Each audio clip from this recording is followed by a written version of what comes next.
ulama yang udah negaskan diputus nih kagak nyambung. Tapi kenapa ulama semua mengatakan nyambung? Karena kalau ulama ada nasab putus dibilang nyambung, itu satu, dilaknat oleh Allah karena bohong atas nama Rasulullah. Yang kedua, dilaknat oleh Allah karena menyambungkan nasab bukan kepada bapaknya, itu dilaknat oleh Allah Ta'ala.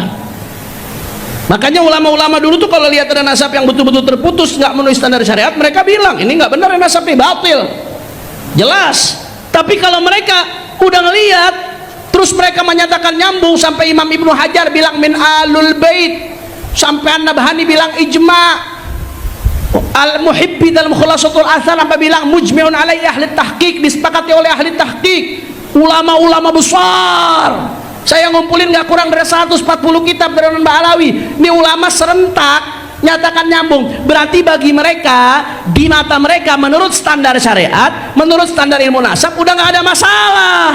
Yang masalah cuma menurut standar Imad bin Sarman, Wakilah bin Sam'un, Wakilah bin Usman. Cuma menurut standar dia doang. Siapa yang butuh pengakuan lu? Jelas atau tidak? Paham? Makanya saya mau ajak umat, udah. Ini bukan soal ilmiah, bukan.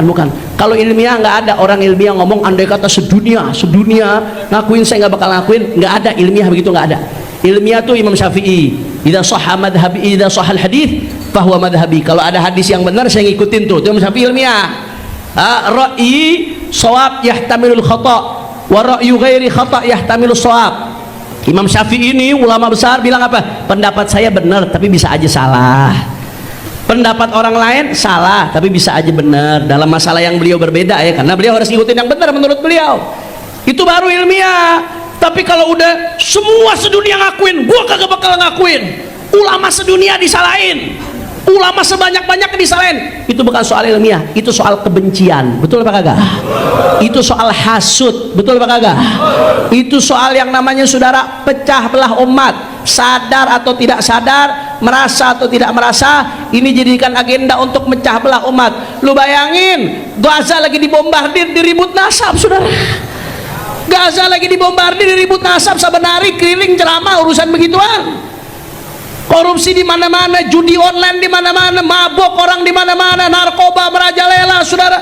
Kezaliman di mana-mana, yang diributin ta'an, maksiat, saudara.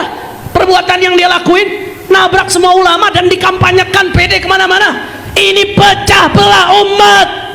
Karena habaib dan kiai, saudara, kalau bersatu, umat juga bersatu. Kalau udah umat bersatu, nggak bakal berani itu yang namanya zalim terang-terangan, nggak bakal berani yang namanya kemaksiatan terang-terangan, nggak bakal berani yang namanya kemunkaran terang-terangan. Makanya diadu domba, dipecah belah, dibentur-benturkan. Supaya apa? Supaya habaib kiainya sibuk ribut, jangan ngurusin kezaliman, jangan ngurusin kemunkaran, jangan ngurusin kemaksiatan. Makanya di mana tempat kami suruhkan, sebagaimana imam besar menyuruhkan, saudara, di mana tempat jaga persatuan, lawan pemecah belah umat. Jangan diam, saudara. Kalau ada yang mau ngacak-ngacak kita dengan politik adu domba, kita lawan dengan politik silaturahmi. Setuju? Setuju? Kalau ada yang mau ngacak-ngacak kita dengan politik pecah belah, kita lawan dengan politik persatuan. Setuju? Kalau ada yang mau ngacak-ngacak kita dengan politik belah bambu, kita lawan dengan politik sambung bambu. Setuju? Siap bersatu. Kalau ada yang mau mecah belah habaib kiai, diamkan atau lawan? Ada yang mau mecah belah ulama, diamkan atau lawan? Kalau ada yang mau mecah belah umat Islam, diamkan atau lawan? Kalau ada yang mau ngacak-ngacak persatuan umat, diamkan atau lawan? Siap lawan daripada pemecah belah umat, siap lawan para pegawa nasab, siap jaga persatuan, siap jaga kesatuan. Takbir.